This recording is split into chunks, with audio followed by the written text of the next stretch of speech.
Hello guys, student welcome in study time. आज हम अपने क्लास 10 के फर्स्ट चैप्टर को इंट्रोड्यूस करने जा रहे हैं। इसका नाम है केमिकल इक्विलिब्रियम।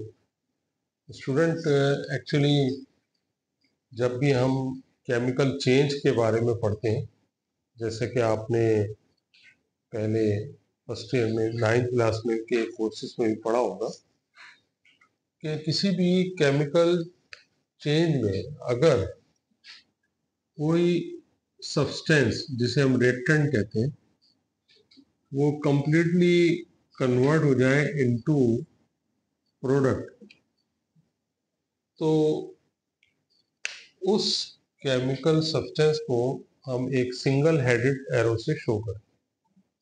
ये सिंगल हेडेड एरो इस बात को शो करता है कि जो आपका रिएक्टेंट है वो in the end of the reaction product में कन्वर्ट हो चुका है, यानी रिएक्टेंट का अमाउंट 0 हो जाए और प्रोडक्ट का amount maximum. At the start of the reaction reactant maximum होता है और प्रोडक्ट 0 होता है। लेकिन सम टाइम ऐसा होता है कि ये रिएक्टेंट कंप्लीटली प्रोडक्ट में तब्दील नहीं हो पाता। तो जब ऐसा कोई चेंज, केमिकल चेंज अकर हो जिसमें एक रिएक्टेंट जो है मुकम्मल तौर पर प्रोडक्ट में चेंज ना हो, उसमें होता यह है कि कुछ टाइम के बाद प्रोडक्ट भी डिकम्पोज हो जाता है इनटू रिएक्टेंट पार्ट। तो ऐसी सूरत में हम ऐसे रिएक्शंस को डबल हेडेड एरो से शो करते हैं। इसमें दो टाइप के एरो, एक की डायरेक्शन रिएक्टेंट से प्रोडक्ट की तरफ है और नीचे वाले एरो की डायरेक्शन प्रोडक्ट से रिएक्टेंट की तरफ। इसमें जो डायरेक्शन लेफ्ट टू राइट है, लेफ्ट टू राइट, इस डायरेक्शन को हम कहते हैं फॉरवर्ड डायरेक्शन। Forward direction. और जिसकी डायरेक्शन राइट टू लेफ्ट है, इस डायरेक्शन को हम कहते हैं बैकवर्ड और रिवर्स डायरेक्शन।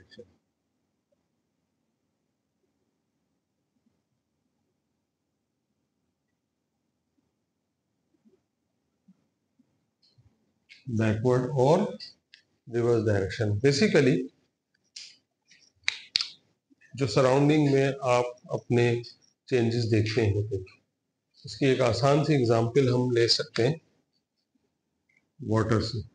देखें, जब हम वाटर को फ्रीज करते हैं तो वो किस में कन्वर्ट हो जाता है? आइस में। और आइस मेल्ट होके वापस किस में कन्वर्ट हो जाती है? वाटर में।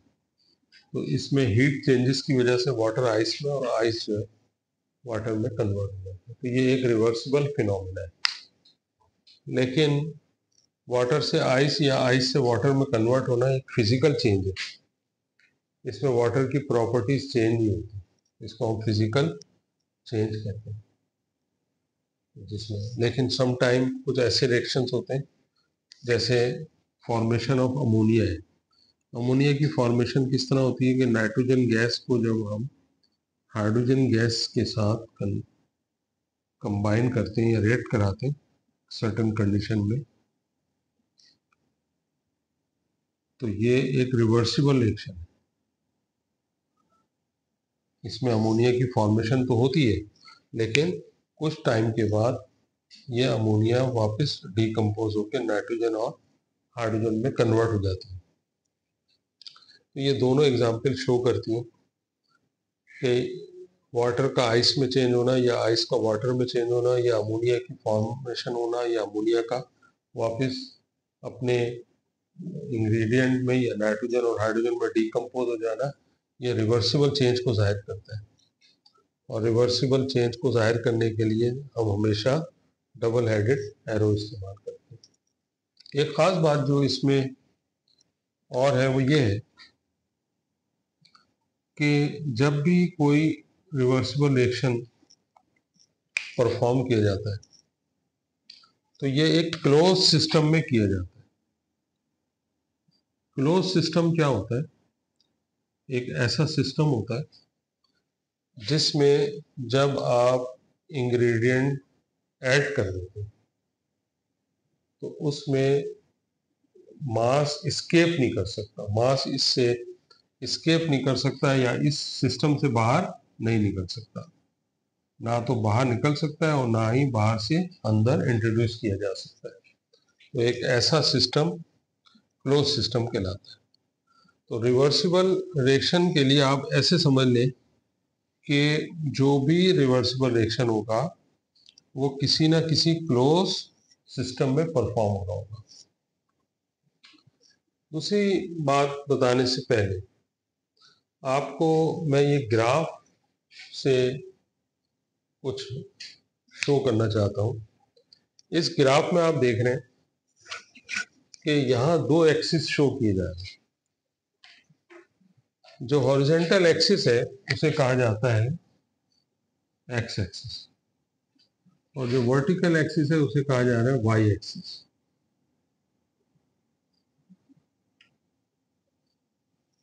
इस हॉरिजॉन्टल एक्सिस पे हमने इसको टाइम से शो किया हुआ है या टाइम लिया हुआ है और इसको मिनट्स में एक्सप्रेस किया हुआ है। मार्किंग हुई है 10 minute, 20 minute, 30 up to 100 minutes.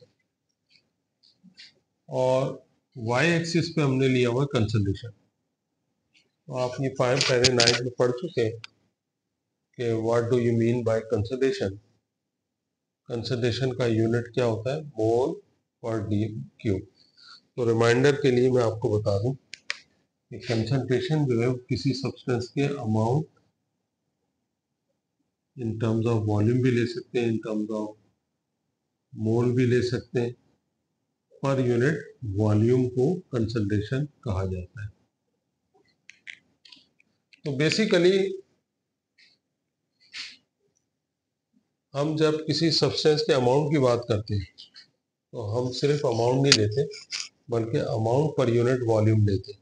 उसमें वॉल्यूम क्योंकि फिक्स होता है इसीलिए डायरेक्टली प्रोपोर्शनल हो जाता है चेंज मोल के। वॉल्यूम चेंज हो नहीं रहा किसी क्लोज सिस्टम में, लिहाजा जब भी किसी क्लोज सिस्टम में वॉल्यूम तो चेंज नहीं हो रही है, फिक्स वॉल्यूम है। ये बलून की तरह नहीं है कि जो बलून में जब आप एयर फिल करते हैं तो उसका वॉल्यूम भी चेंज होना शुरू हो जाता है। लेकिन क्योंकि हमने एक ऐसा क्लोज सिस्टम अज्यूम किया है जिसका वॉल्यूम अगर फिक्स है तो उसके अंदर चेंजेस जो आप उसके अमाउंट में आ रहे हैं वो इन टर्म्स ऑफ मोल लिए जा रहे हैं। बहरहाल क्योंकि वॉल्यूम भी स्पेसिफाइड होता है लिहाजा कंसंट्रेशन को हमेशा मोल पर डीएम क्यूब में एक्सप्रेस किया जाता है। ये ग्राफ शो क्या कर रहा है? बेसिकली ये ग्राफ ये बता रहा है कि जब भी कोई रिवर्सिबल रिएक्शन परफॉर्म होता है तो इसमें जैसे मैंने बताया आपको कि एक डायरेक्शन आप फॉरवर्ड लेते हैं यानी लेफ्ट टू राइट और दूसरी डायरेक्शन आप बैकवर्ड लेते हैं यानी कि प्रोडक्ट टू रिएक्टेंट की साइड पर। तो इसमें रिएक्टेंट प्रोडक्ट बना रहा है और प्रोडक्ट रिएक्टेंट बना रहा है। तो जब इनिशियली कोई रिएक्शन स्टार्ट होता है तो जीरो टाइम पे क्या होता है या जब रिएक्शन स्टार्ट हो तो उसे कहा जाता है जीरो टाइम। जब हमने इसमें नाइट्रोजन और हाइड्रोजन को इस क्लोज सिस्टम में इंट्रोड्यूस किया तो उस वक्त उसमें ये रेड लाइन ये बता रही है कि सिर्फ और सिर्फ रिएक्टेंट मौजूद है। ये जीरो टाइम है आपके पास और ये जीरो टाइम पर ये स्टार्टिंग पॉइंट जो है रेड लाइन का ये शो कर रहा है कि इसमें सिर्फ नाइट्रोजन और हाइड्रोजन मौजूद है। अब होता क्या है कि ये नाइट्रोजन हाइड्रोजन जब रिएक्ट करके अमोनिया की फॉर्मेशन करें तो ammonia as a product produce हो रहा है। तो ये ग्रीन लाइन जो है वो बता रही है कि ये फॉर्मेशन ऑफ अमोनिया स्टार्ट होगी। तो आपको याद दिलाने के लिए बता देता हूँ कि ये अमोनिया की फॉर्मेशन है और ये नाइट्रोजन और हाइड्रोजन की जो है डीकम्पोजिशन है। तो इन अदर वर्ड्स आप यूं कह सकते हैं कि जब रिएक्शन स्टार्ट होगा तो नाइट्रोजन और हाइड्रोजन की कंसंट्रेशन डिक्रीज होगी। तो जब कोई चीज डिक्रीज होगी तो ग्राफ में उसकी डायरेक्शन जो है वो नीचे की तरफ। आप ऐसे समझ लें यहाँ कंसंट्रेशन मैक्सिमम किस टाइम पे, जीरो टाइम पे। किस चीज की कंसंट्रेशन मैक्सिमम है? नाइट्रोजन और हाइड्रोजन की, इस रेड लाइन से शो हो रहा है। अब क्योंकि ये रिवर्सिबल रिएक्शन है, तो जैसे जैसे कंसंट्रेशन डिक्लाइन करेगी नाइट्रोजन और हाइड्रोजन की, तो ये डिक्रीज होके कहाँ कन्वर्ट होगी? ये अमोनिया की फॉर्मेशन होने लग जाएगी, और ये अमोनिया जो है यहाँ पर बनना शुरू हो जाएगी। इसको हमने यहाँ ग्रीन लाइन से शो किया। आप ऐसे समझ लें कि ये ग्रीन लाइन में जीरो टाइम पर अमोनिया की फॉर्मेशन जो है मिनिमम थी या जीरो थी। तो जैसे ही नाइट्रोजन और हाइड्रोजन का रिएक्ट हुआ और रेड लाइन नीचे की तरफ आ रही है, तो ये नाइट्रोजन हाइड्रोजन डिक्रीज होकर अमोनिया बना रही है। तो ये अमोनिया जो है ऊपर की तरफ जा रही है। नाउ एक ऐसा टाइम आ गया, तो क्या ये हमेशा रेड लाइन नाइट्रोजन और हाइड्रोजन कंज्यूम कर लेगी, जीरो कर देगी? नहीं, ऐसा नहीं होगा। बेसिकली कुछ टाइम के बाद ऐसा होगा कि जब एक सर्टेन लेवल पे अमोनिया की क्वांटिटी बन जाएगी, तो ये अमोनिया वापस डिकम्पोज होके नाइट्रोजन और हाइड्रोजन में कन्वर्ट होने लगेगी। और एक ऐसा टाइम आ जाएगा, ये कोई भी टाइम हो सकता है, ये यहाँ पर सिर्फ ग्राफ में शो किया गया है 60 मिनट। ये जरूरी नहीं है, ये डिपेंड करता है कंसंट्रेशन पर, क्योंकि रेट ऑफ रिएक्शन जो है वो कंसंट्रेशन पर डिपेंड करता है। तो कभी ये जल्दी टाइम अचीव हो जाएगा किसी रिएक्शन के लिए, किसी रिएक्शन के लिए बाद में अचीव होगा। तो ये लाइन कोई जरूरी नहीं है कि यहाँ पर फिक्स हो जाए। ऐसा होगा कि एक सर्टेन टाइम के बाद ये ग्रीन लाइन आप देख रहे हैं, ये स्ट्रेट हो गई। इसी तरह इसी टाइम के बाद ये रेड लाइन भी स्ट्रेट हो गई। ये स्ट्रेट लाइन क्या शो कर रही है? ये स्ट्रेट लाइन ये बता रही है कि यहाँ पे नाइट्रोजन और हाइड्रोजन की क्वांटिटी फिक्स हो गई और यहाँ पर अमोनिया की क्वांटिटी फिक्स हो गई।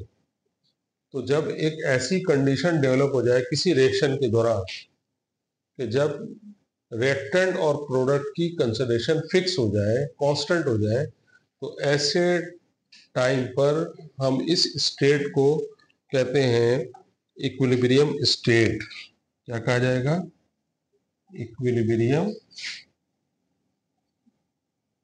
Equilibrium state. और ये इक्विलिब्रियम केमिस्ट्री की टर्म में क्या कहलाता है? Dynamic equilibrium. अच्छा देखें, डायनेमिक का मतलब होता है इन मोशन बेसिकली। तो केमिस्ट्री में क्या चीज डायनेमिक होती है? एक्चुअली हो ये रहा है कि यहां से नाइट्रोजन और हाइड्रोजन मिलकर इस पॉइंट के बाद कांस्टेंट होने का मतलब ये नहीं है कि ये फिक्स हो गई क्वांटिटी, बल्कि हो ये रहा है कि नाइट्रोजन और हाइड्रोजन मिलकर कन्वर्ट हो रहे हैं किसमें? अमोनिया में। तो अगर ऐसा हो जाए तो फिर इसका मतलब है इक्विलिब्रियम मेंटेन नहीं रहेगा, ये कंसंट्रेशन फिक्स नहीं रहेगी। तो एट द सेम मोमेंट जितने पार्टिकल नाइट्रोजन हाइड्रोजन के इस टाइम के बाद कन्वर्ट हुए, उतने ही पार्टिकल यहाँ से प्रोडक्ट से डिकम्पोज होकर वापस नाइट्रोजन और हाइड्रोजन की फॉर्मेशन में आ गए। अगर सपोज कर लें कि आफ्टर इक्विलिब्रियम यहाँ पे 10 पार्टिकल कन्वर्ट हो रहे हैं इनटू अमोनिया, तो at the same moment 10 particle convert हो रहे हैं from ammonia to nitrogen and hydrogen. तो इसका मतलब ये हुआ कि यहाँ इस कंडीशन पे जो पार्टिकल है वो कॉन्स्टेंटली इंटरचेंज हो रहे हैं from reactant to product and product to reactant. तो ये सिलसिला जो है ये यहाँ पे स्टॉप नहीं हो गया। अगर ये स्टॉप हो जाता तो हम इसको कहते हैं स्टैटिक इक्विलिब्रियम, लेकिन क्योंकि यहाँ पार्टिकल कांस्टेंट मोशन में है, लिहाजा इसको नाम दिया गया है डायनेमिक इक्विलिब्रियम। आई होप कि आप अंडरस्टैंड कर रहे होंगे। डायनेमिक का मतलब है इक्विलिब्रियम इन मोशन। जैसे साइकिलिंग में मोशन होती है, तो साइकिलिंग में इक्विलिब्रियम जो है वो डायनेमिक इक्विलिब्रियम की एग्जांपल है, या पैराशूट की एग्जांपल है। तो जब भी, अब ये अनसीन है, कोई भी केमिकल रिएक्शन आप उसको विजिबली ऑब्जर्व नहीं कर सकते कि आप देख सकें कि इसके अंदर पार्टिकल मूवमेंट में है या नहीं। अब वो दूसरे तरीके हैं कि जिनसे की मदद से इसको जज किया जा सकता है कि इसमें नाइट्रोजन हाइड्रोजन की क्वांटिटी और अमोनिया की क्वांटिटी इक्विलिब्रियम के बाद फिक्स हो गई। तो लिहाजा ये फिक्स लाइन जो है ये रिप्रेजेंट कर रही है डायनेमिक इक्विलिब्रियम, और इस डायनेमिक इक्विलिब्रियम के बाद कंसंट्रेशन कितनी है। तो इसको डिफाइन इस तरह से किया जाता है कि rate of forward reaction is equal to the rate of backward reaction or reverse reaction। अब इसको समझाने के लिए मैं थोड़ा सा आपको बता दूं कि रेट का मतलब क्या है। यहाँ पर जैसे आप फिजिक्स में स्पीड कहते हैं, इसी तरह केमिस्ट्री में रिएक्शन को जज करने के लिए हम वर्ड यूज करते हैं रेट। तो जो कंसंट्रेशन का चेंज आ रहा है पर यूनिट टाइम, इसे कहा जाता है rate. Rate is equal to change in concentration of reactant और product divide by change in concentration, change in time, change in time। Suppose कर लें कि 10 मिनट में 10 मोल का चेंज आया, तो 10 मिनट में 10 मोल का चेंज आया तो पर यूनिट टाइम जो है हम ये कह सकते हैं कि 1 मोल पर डीएम क्यूब का चेंज आया। तो इसे क्या कहा जाता है, रेट। तो अब मैक्सिमम से एक खास लेवल तक कंसंट्रेशन का चेंज आ रहा है, फर्स्ट कर लें 60 मिनट में आया। तो अगर यहाँ पे 0 था और यहाँ पर चेंज जो है वो 100 हो गया, तो आप चेंज कैसे निकालेंगे, 100 माइनस 0। और कितने टाइम में चेंज आया, फर्स्ट कर लें 0 माइनस 60, तो आप 60 टाइम से डिवाइड कर दें इसको। तो टाइम से जब डिवाइड होगा, और टाइम का यूनिट आपने यहाँ पे ग्राफ में क्या लिया हुआ है, मिनट। ये सेकंड भी हो सकता है, ये आवर भी हो सकता है, depending on the type of reaction. तो rate of forward reaction, forward reaction का मतलब ये है कि एग्जांपल में अमोनिया की फॉर्मेशन कितने टाइम में इक्विलिब्रियम में आ गई। रेट ऑफ रिवर्स रिएक्शन और नाइट्रोजन और हाइड्रोजन मिलकर कितने टाइम में वापस डिकम्पोज हो रहे हैं, अमोनिया कितने टाइम में डिकम्पोज हो रही है इनटू नाइट्रोजन एंड हाइड्रोजन। तो लिहाजा इस कंडीशन में हम ऐसी स्टेट को कहेंगे डायनेमिक इक्विलिब्रियम, और उसको हम डिफाइन करेंगे rate of forward reaction is equal to rate of reverse reaction से। तो आई होप कि आपको इक्विलिब्रियम और डायनेमिक इक्विलिब्रियम के अंडरस्टैंडिंग आज इस लेक्चर में अच्छे तरीके से समझ आ गया होगा। इस लेक्चर को अगर आपको पसंद आए तो फॉरवर्ड करना ना भूलें, बेल आइकन को प्रेस करना ना भूलें। इंशाल्लाह नेक्स्ट टाइम इससे आगे की हम कंटिन्यू रखेंगे इस चैप्टर 10 के इक्विलिब्रियम चैप्टर को। Thank you.